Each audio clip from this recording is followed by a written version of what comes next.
of the books I plan to read in January 2024 include Adasa 192 the King, Living with Thorns, a biblical survival guide, To Bind Fire, The Horse and His Boy, A Spell of Good Things, What the River Knows, and Commission the Awakening.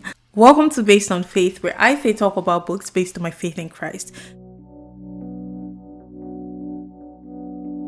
So let's get into the books I plan to read this coming January. The first one is Adasa 192 the King. So Adasa 192 the King is authored by Tommy Tenney. It's Christian historical fiction. It's been adapted into a movie, and I read this once when I was younger and I really enjoyed reading it. So I'm going to read it again. So the main idea of Adasa 192 the King is a retelling of the story of Esther from a fictional lens. And this book is basically a thriller and a Jewish woman's memoir. And Adasa kind of like writes a memoir where she takes us into ancient Persia, which is now known as Iran, and into the inner sanctum of the palace. And we get to like see how a simple peasant girl, Esther, was chosen over many qualified candidates to become Queen of Persia. From what I can recall from reading this book when I was younger, it's not really romance. It's more historical fiction. But if I read it again and I see that it's actually romance, in the review video I'll be like Christian romance. But if it's not, I'll just be like Christian fiction. That's how you know if you want to know if it's romance or not when I actually do review it. And the second book I'll be reading is Living with Thorns. Living with Thorns is a book I purchased after reading Courageous Gentleness by Mary Ann Froelich. Here's the book, Living with Thorns. And it's just a basic biblical survival guide. We all have thorns, and sometimes they hurt us more than other times. I feel like I've been feeling the pain of a few thorns in my side lately. I was like, why not read this book? I'm also trying to read like 1 to 2 unfinished books that I own every month. So it's on my shelf. Why not pick it up and read it? As I mentioned earlier, this book is by Mary Ann Froelich and it's Christian nonfiction. And the synopsis is, like the Apostle Paul, do you have a thorn in your life that just won't go away no matter how many times you've asked God to remove it? Maybe you're troubled by an estranged relationship, a chronic illness, a difficult marriage, depression, a struggle with an addiction, a past abuse, or even the combination of some of these. Author Mary Ann Froelich suggests that the miraculous exists even for those who live with unchanged circumstances, those with less than success stories. She offers comfort, encouragement, and tangible survival tools for facing unchanged circumstances and fighting the despair that so often accompanies our pain. The third book I'm going to be reading is To Bind Fire. I think it's part of a duology, and the duology is Empire of Ash and Song. It's the first book. It's a Christian fantasy by D.E. Carlson. And honestly, I see dragons, I see Empire. I'm like, amen. The synopsis is, a powerful imposter, a land torn by war. Their only hope, a child born in innocence. And Iris has killed him. Iris is a frightened girl thrust into a foreign world by one terrible mistake. Besan is crown prince of the Fire Empire, who would rather tinker than assume the throne. Both are fated to save the world. Iris knows little of her past and less of her heritage, but she knows fire. It whispers to her, leaping at her urging, delights in her eyes. But then fire takes everything from her, and she learns her bloodline's terrible secrets. Because of her, the world is dying. But there is hope for them all if she can face her deepest fear, if she can master the fire.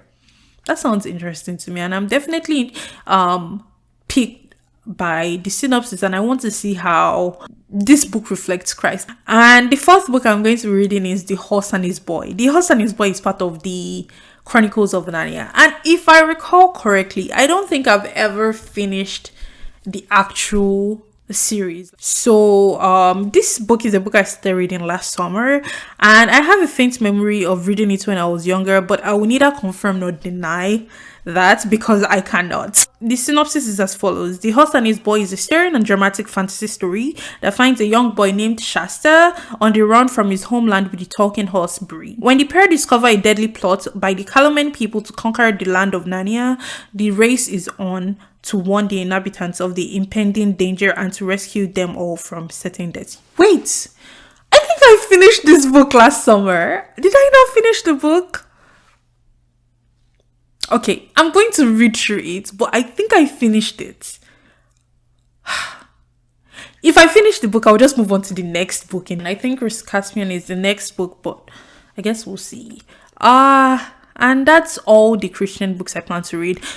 Of course, including Commission the Awakening, which I talked about last month. So I plan to read Commission the Awakening as well. And honestly, I think I might also end up reading, I never know. I think I might also read AD 30 by Ted Decker. So I read his non-fiction book, The Slumber of Christianity, in December, and I started reading this book, and you can see that I'm about halfway into it, and for some reason I just dropped and I never got back to finishing it. That's what happens when I don't finish a book in like 2 or 3 days. It can take me years to finish it if I don't finish it in 2 to 3 days. So I'm thinking I'm going to go back and finish reading it, because I recently went to my library, and when I went to the library, I ended up finding AD 33. And there's AD 33. So it's kind of like I own AD 30. They didn't even have AD 30 in the library. And I found AD 33, and I'm like, but I will not put a stamp on that. It's just maybes. For secular books, the books I plan to read include A Spell of Good Things. So this is technically not a January TBR. It might be if I don't finish it in the next few days as this year comes to an end. But A Spell of Good Things is by Ayobami Adebayo. So I saw this book in a Barnes & Noble when I was visiting Philadelphia, and it's been on hold on Libby for me since October. So it got released the day I finished debut novel Stay With Me, and honestly great timing. It's a Nigerian contemporary fiction, and I don't know why, but I thought it was like romance, but it turns out it's not a romance book. It's political fiction, and it's a story about Eniola. Eniola is a boy who's tall for his age, a boy who looks like a man, and his father recently lost his job, and so Eniola spends his days running errands for the local tailor, collecting newspapers, begging when he must, and dreaming about a big future.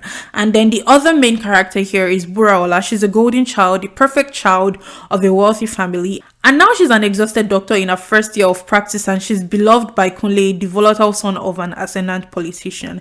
So the local politician takes an interest in Eniola, and sudden violence shatters a family party, and at this point Buraola and Eniola's lives become intertwined. In this book, Ayobami kind of like shows how there is a gaping divide between the haves and the have-nots, and the shared humanity between both of them. And honestly, so far I'm like 6 chapters in right now. I'm like a third. I'm not sure. Am I 6 chapters in? Let's just say I'm a third into the book, and there's a very startling contrast between the way the haves and the have-nots live their lives. And the second secular book I'll be reading this month is What the River Knows. What the River Knows is a book I also saw in Barnes & Nobles, and it's been on my TBR for like a month now. It's a YA fantasy by Isabel Ibanez, and it's book 1 in a duology. I got 2 copies of this book. Actually, let me show you the book because it's so gorgeous. So I got 2 copies of it during the recent Barnes & Nobles hardcover sales because they had like 33% off. And here's the book. It's such a gorgeous cover, and it's basically The Mummy meets Death on the Nile. And as somebody who enjoyed watching Death on the Nile and who also enjoyed reading and watching The Mummy, I'm excited for this book. As I mentioned earlier, I got 2 copies of it, one for me and one for my friend. I'm involved in 2 book exchanges, so this book I'm going to be sending it to one of the friends I'm doing book exchanges with, and I'm going to be sending something else to the other friend I'm doing a book exchange with. And so this book is one I'll be reading alongside, that I'll be reading with the friend I'm reading Commission the Awakening with. So let's just pray and hope we're able to get through these 2 books in January and they both don't go into February. I am really praying, but you know what, if it ends up happening and she's unable to get to it, it's life happens, and I would just replace it with reading AD 30 or 33 since I already have like some books that are backed up in my TBR. The synopsis for this book is Bolivian Argentinian Inés Oliveira belongs to the glittering upper society of 19th century Buenos Aires. Unlike the rest of the world, the town is steeped in old world magic that's been largely left behind or forgotten. Inés has everything a girl might want, except for the one thing she yearns the most, her globe-trotting parents who frequently leave her behind.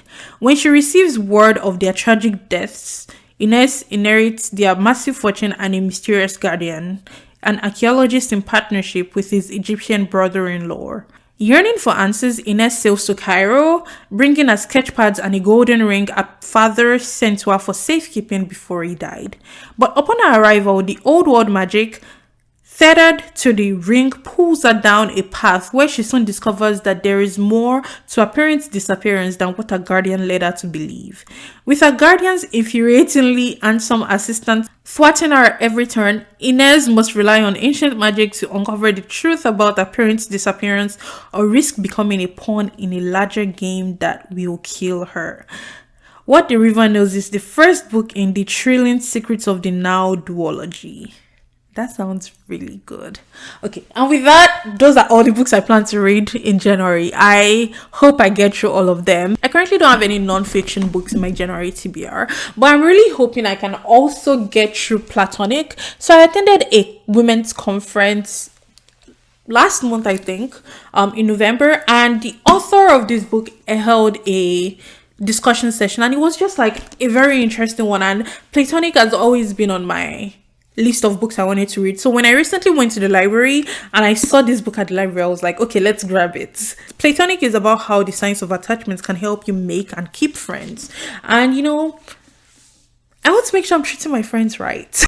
And there is nothing wrong with also expanding your social circle. So excited to maybe get through it. We'll see. I'll get through the ones I have on year first and then move on to this if I have time in January. I might not have time. Of course, that will mean less TV, but I don't mind.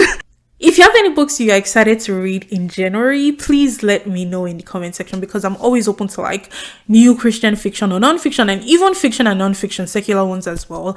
And if you have any books you want me to read and review, also let me know in the comment section, because I'm also open to that. Also, before you click off this video, don't forget to like this video if you enjoyed watching it, and subscribe to my channel and hit the notification bell so that you can get notified when I post new videos. And with that, I'm going to say have a wonderful rest of your day. Bye.